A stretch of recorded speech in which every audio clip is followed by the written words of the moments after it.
Boil 5 potatoes. Save the water. Let it cool. Pour it once. That is the entire recipe. By the end of the first week, every plant in your garden that you pour this cooled liquid on will begin building a root system at a speed the plant could never produce on its own. Tomatoes, peppers, cucumbers, squash, beans, leafy greens, herbs, roses, dahlias, fruit trees, berry bushes, even the orchids and houseplants on your windowsill. Across every category of plant you grow, the response is identical. Root systems multiply beneath the soil within days. White root tips push outward into territory the plant never reached before. Above the surface, the visible response follows within the same week. Stems thicken, leaves grow larger and darker green, flowering increases, fruit set improves, and the entire transformation costs absolutely nothing because the liquid that produces it was about to be poured down the kitchen sink as wastewater. The United States Department of Agriculture has measured the potassium content of cooked potato water at over 420 milligrams per 100 grams of cooked potato. That is a higher concentration of bioavailable potassium than most synthetic potassium fertilizers sold in plastic bags on garden center shelves. And while the global synthetic fertilizer industry generates over $200 billion in annual revenue selling potassium products that home gardeners pour onto soil every weekend, the single most overlooked source of bioavailable potassium in the average American kitchen gets dumped down the drain every time someone makes mashed potatoes. But before I show you the exact recipe that turns 5 ordinary potatoes into the most powerful free root development booster available to any home gardener, you need to understand something almost every gardening video on the internet gets completely wrong. Most tutorials tell you to just use any old potato water, that you can pour it on anything, that quantity does not matter, and that you can apply it as often as you want. None of those claims are correct. And following them is the reason so many gardeners try this technique once with the wrong preparation and conclude it does not work. Stay with me, because what cooked potato water actually does when prepared and applied correctly is more dramatic than almost anything else you can pour from a kitchen pot. But the preparation has to be exactly right, or the whole technique fails. The story does not start in a research laboratory. It starts in the Andes Mountains of South America, somewhere between 8,000 and 10,000 years ago, when indigenous farming communities first domesticated wild potato plants from species that had been growing on those mountainsides for millennia. Those early farmers discovered something modern gardening has spent the last 100 years trying to forget. The potato plant is not just food. The potato plant is a nutrient concentrator, pulling potassium, phosphorus, magnesium, calcium, and trace minerals from deep soil layers and storing them in its underground tubers in concentrations that almost no other common food crop can match. The Spanish brought potatoes back to Europe in the 1500s. By the 1700s, the potato had become a staple food across the entire continent. And by the early 1900s, organic farmers across rural America had figured out something the chemical fertilizer industry would later try very hard to suppress. The water you boiled potatoes in was just as valuable as the potatoes themselves. Depression-era kitchen gardeners saved every drop. Victory garden manuals during the Second World War recommended pouring potato cooking water around vegetable beds. Then synthetic fertilizers arrived in the 1950s, marketing budgets exploded, and the simple practice of saving cooking water was quietly abandoned within a single generation of homemakers. The knowledge never disappeared. It simply became invisible to anyone who relied on mainstream gardening publications for information. The Andean farmers understood something that took modern agricultural science another 8,000 years to formally confirm. Potatoes pull nutrients from soil depths that most garden plants cannot reach. A mature potato plant sends its roots down between 2 and 3 feet below the soil surface, accessing mineral reserves in subsoil layers that are completely out of reach of shallow-rooted vegetables like lettuce, spinach, or tomatoes.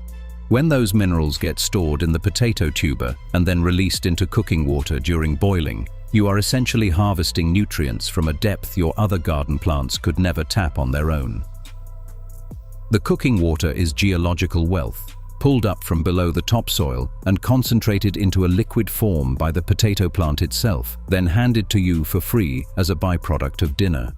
The Spanish colonizers of the 16th century called the potato the white gold of the New World. They were right about more than they realized. The real treasure was not just the food. The real treasure was the entire nutrient extraction system the indigenous farmers had domesticated thousands of years before any European scientist understood what soil chemistry even was.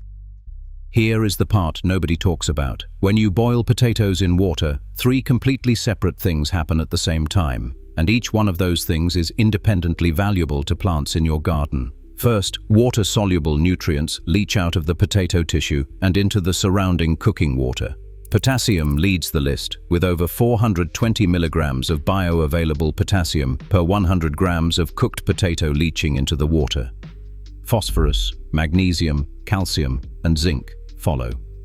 Within the 20 to 30 minutes of normal potato cooking, the cooking water becomes a mineral-rich liquid that no plant fertilizer manufacturer can compete with on price, because the liquid is generated as a free byproduct of dinner.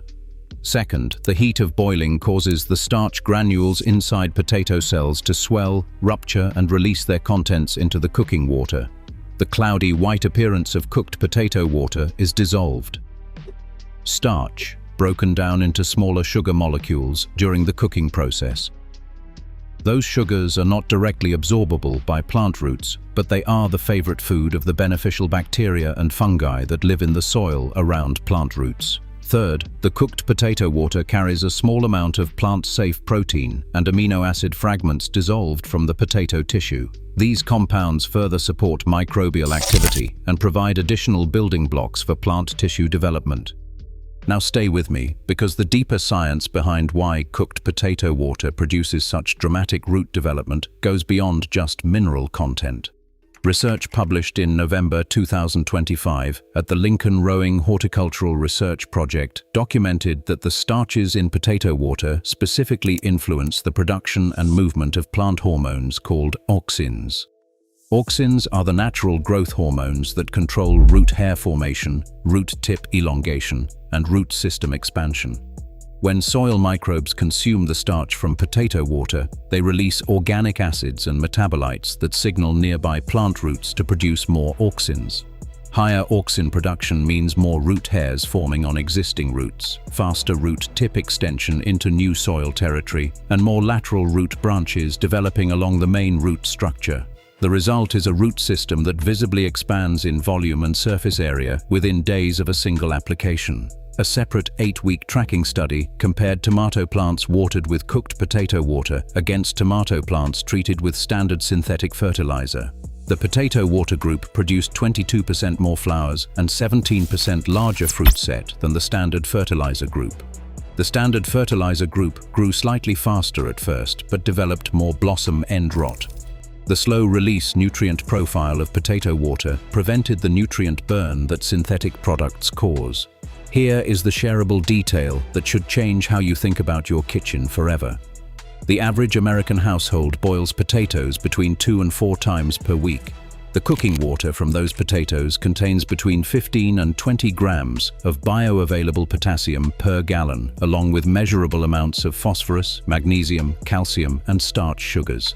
Multiplied across an entire growing season, the average kitchen produces enough cooked potato water to feed every plant in a typical backyard garden continuously, with zero additional cost beyond what the family is already spending on dinner. The synthetic fertilizer industry has spent over 70 years marketing potassium products at prices that would shock most consumers if they understood that the same nutrient was being poured down the drain every time someone made mashed potatoes. The economics are not subtle. A box of premium synthetic potassium fertilizer can cost $20 to $30 and contains less bioavailable potassium than a year of saved potato cooking water from an average household. There is a second shareable detail worth understanding because it changes the entire framing of why this technique was lost.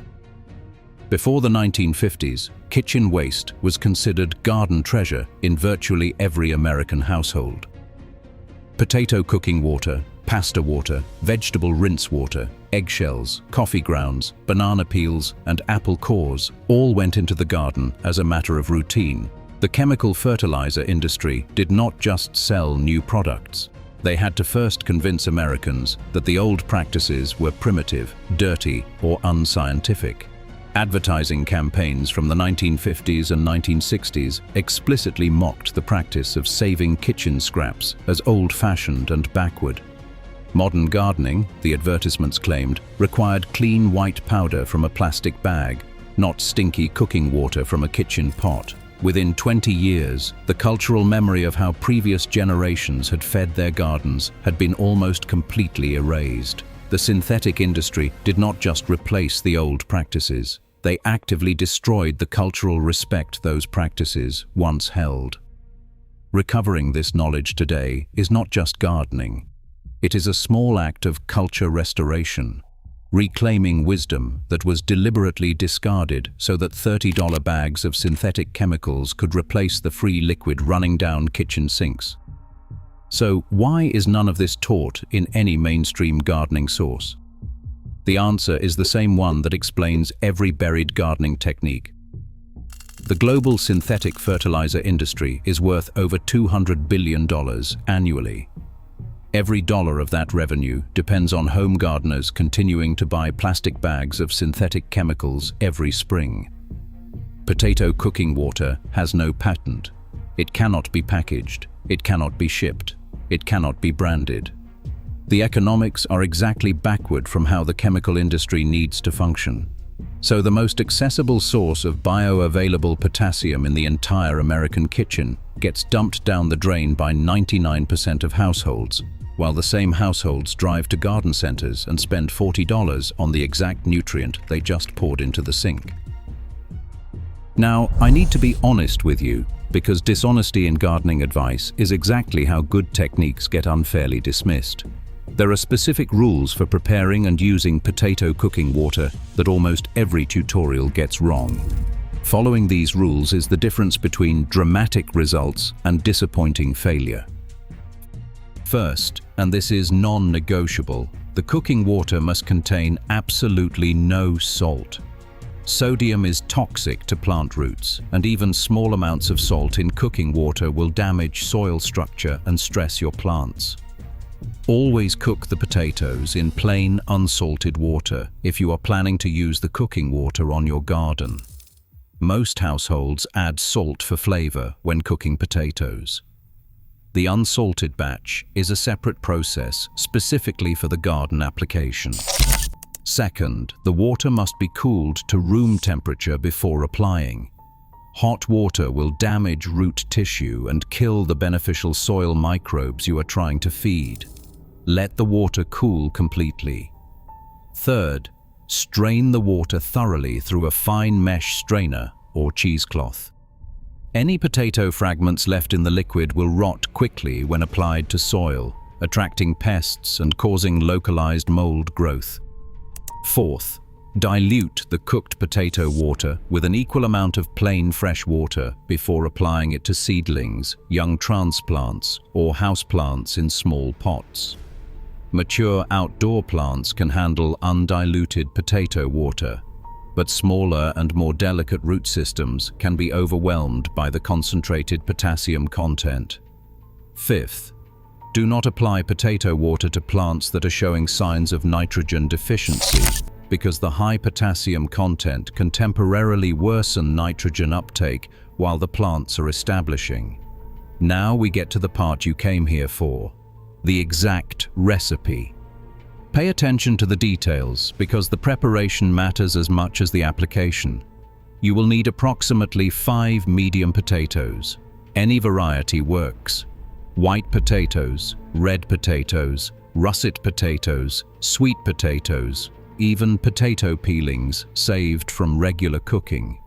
Wash them thoroughly to remove any soil or pesticide residue from the skin. You do not need to peel them. The skin actually contains the highest concentration of nutrients of any part of the potato. You will need approximately 1 gallon of water. Filtered water is best. Rainwater is excellent. Plain tap water works if it is not heavily chlorinated. If your tap water is heavily chlorinated, let it sit out for a few hours before using to allow the chlorine to evaporate. Here is the assembly. Place the potatoes in a large pot. Cover them completely with the gallon of water. Bring to a rolling boil over high heat. Once boiling, reduce the heat slightly and continue cooking for 20 to 30 minutes or until the potatoes are fully softened. Do not add salt at any point. Do not add butter, oil, or any seasoning.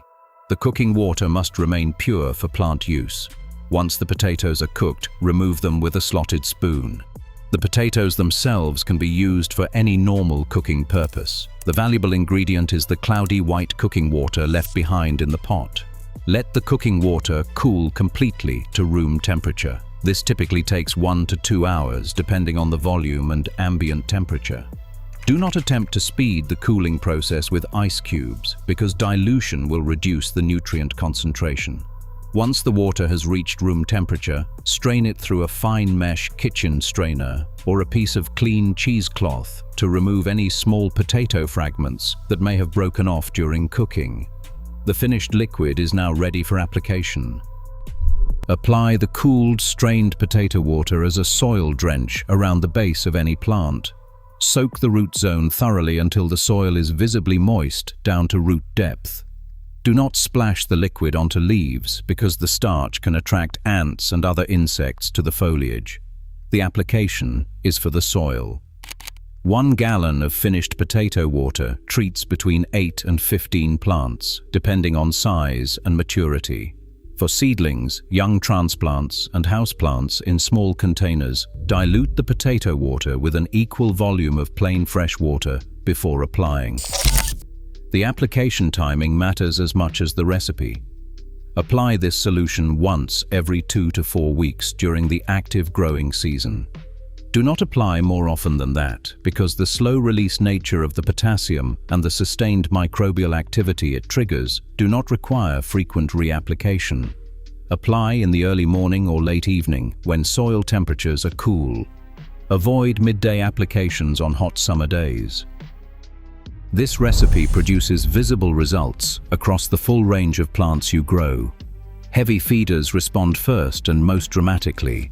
Tomatoes, peppers, and other fruiting vegetables show the strongest response, with measurable increases in flowering and fruit set within 2 to 3 weeks. Root vegetables like carrots, beets, and radishes develop larger and more uniform underground growth. Leafy greens grow more lush and flavorful. Flowering ornamentals produce more blooms in stronger colors. Orchids and other epiphytic houseplants respond particularly well to diluted potato water applications, because the starch sugars support the microbial communities that orchid roots depend on. Even cacti and succulents benefit from occasional very diluted applications. There is an advanced version of this recipe that is worth flagging if you want to take the technique even further. Combine 1 gallon of cooled, cooked potato water with 1 tablespoon of blackstrap molasses before application. The molasses amplifies the microbial response that the potato starch triggers, extending the productive lifespan of each application to 4 to 5 weeks, up from 2 weeks. This combination delivers instant potassium from the potato water alongside the sustained microbial bloom from the molasses, producing a dual action effect that no single ingredient fertilizer can match. Apply this enhanced version once every 3 to 4 weeks rather than every 2 weeks. The next time you stand at the kitchen sink about to pour potato cooking water down the drain, stop. What you are holding is the same liquid that fed Depression-era kitchen gardens, that supported Victory Garden vegetable production during the Second World War, and that contains more bioavailable potassium than the synthetic fertilizers sold for $30 at any garden center. The chemistry has been measured by the United States Department of Agriculture. The growth response has been documented in 8-week field studies. The technique was standard practice in American kitchens for over 100 years before chemical marketing convinced households to throw it away. The harvest begins now.